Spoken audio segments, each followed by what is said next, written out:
جیسے ہی بچی کا گلا کٹا تاجر مسعود کی آنکھ کھل گئی۔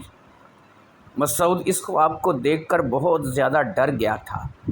مسعود نے بہت ہی اونچی آواز میں رونا شروع کر دیا۔ رونے کی آواز سن کر نوکر جاگ گئے۔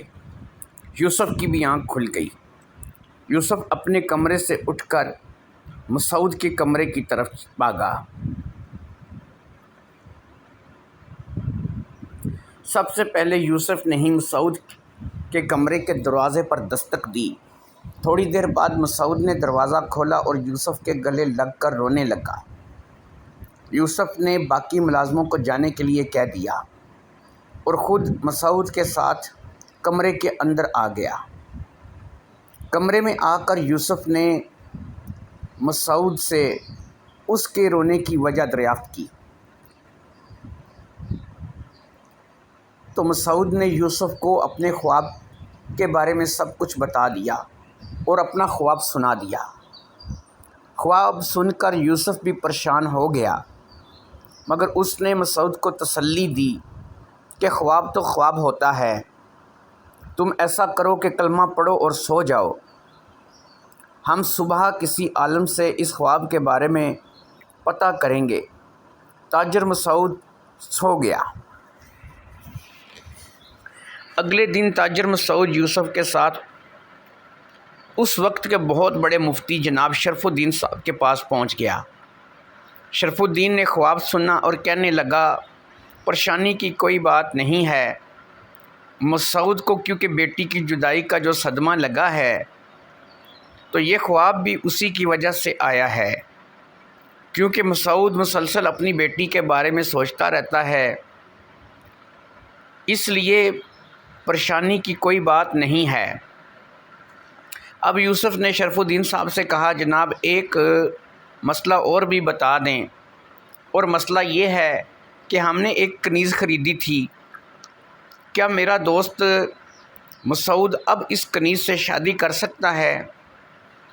اس کی کنیز کی بھی رضامندی ہے اور مسعود بھی اس رشتے پر راضی ہے۔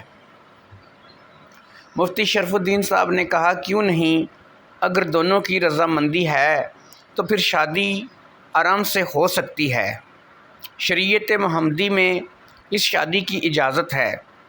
یوسف اور تاجر مسعود خوشی خوشی سے ایک دوسرے کی طرف دیکھنے لگے اور پھر مفتی شرف الدین صاحب سے اجازت لے کر اپنے گھر کی طرف آ گئے۔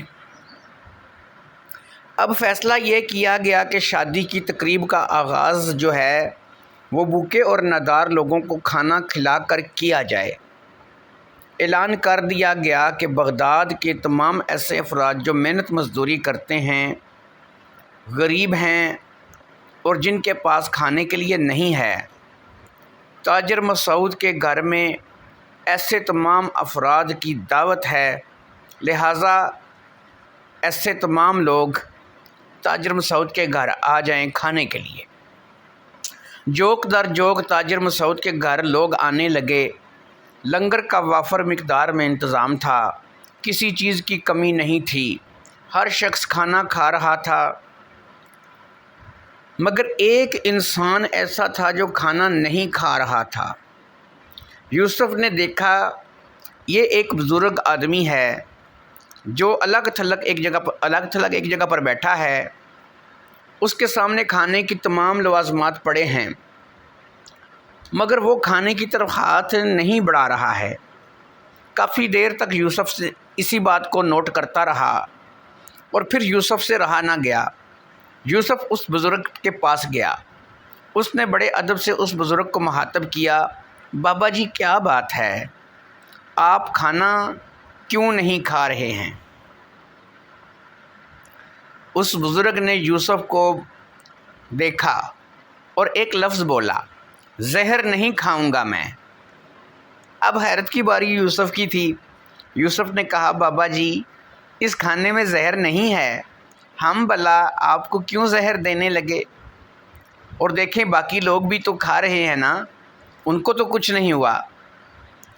تو اس بزرگ نے کہا، اے نوجوان، یہ کھانا مجھ پر حرام ہے، اس لیے نہیں کھا رہا ہوں۔ اب یوسف کو بابے کی باتوں میں دلچسپی محسوس ہونے لگی۔ بابا جی، کھانا کیسے حرام ہے؟ بڑی محنت کی کمائی کا کھانا ہے۔ بابے نے کہا، جو بھی ہے، میں یہ زنائی کھانا نہیں کھاؤں گا۔ اب یہ کہہ کر بابا دسترخوان سے اٹھ گیا اور گھر سے باہر کی طرف چل پڑا۔ اس نے ایک ہی بات کی رٹ لگائی ہوئی تھی، شرم نہیں آتی ان کو، مجھے یہ زنائی کھانا دے رہے ہیں، بھوکا مر جاؤں گا لیکن یہ کھانا نہیں کھاؤں گا۔ پتہ نہیں اپنے آپ کو کیا سمجھتے ہیں، مجھے یہ زنائی کھانا دے رہے ہیں، میں یہ کھانا نہیں کھاؤں گا۔